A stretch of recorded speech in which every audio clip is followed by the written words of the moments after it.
Welcome! In front of me I have AMAZFIT GTR 3 and I'm gonna show you how to enable the Alexa voice assistant on this watch. Before we start, if you want to enable the Alexa voice assistant on this watch, your watch needs to be paired with your phone via the Zepp application. Once the devices are paired together, we can continue. And now we can open the Zepp application on the phone that is paired with our watch.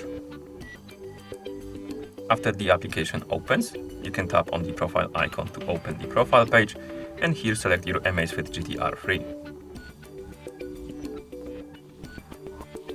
On this page, scroll down, find the option called App Settings, and under it you should see the Amazon Alexa. Tap on it, tap on Agree, tap on Login into Amazon, and now we need to log in into an Amazon account to authorize the Zepp application to use the Amazon Alexa. So let's wait until the page loads, tap on Get Started, tap on Continue Setup, log in into an account. Okay.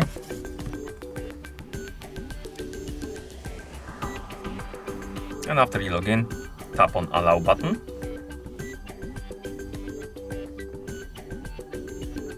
And you will see this page now. Basically, this means that the Alexa is enabled. If you want to change the language for the Alexa, you can tap right here and you can select the language from the list. For example, you can select Deutsch if you want to, or anything else. I'm gonna select the English and tap on OK. Okay, and now we can close the application and we can use our Alexa, or rather use the Alexa on our watch. So we can press and hold the upper button to wake up the Alexa, like this. What's the weather like? And as you can see, it's working. It doesn't know where I am, doesn't know my location, so it can tell me the weather, but let's prompt it again. Tell me a joke. And here we have it. Okay, and that's how you enable the Alexa. To disable it, simply open the Zepp application.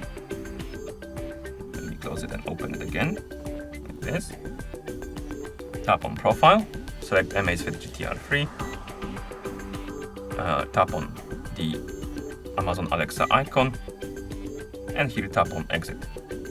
It will log you out from the Amazon account, and the Alexa will be disabled. When you wake it up on your watch, it will tell you to connect it. It won't work. And that's how you disable it. Okay, thank you for watching. If you found this video helpful, please consider subscribing to our channel and leaving a like on the video.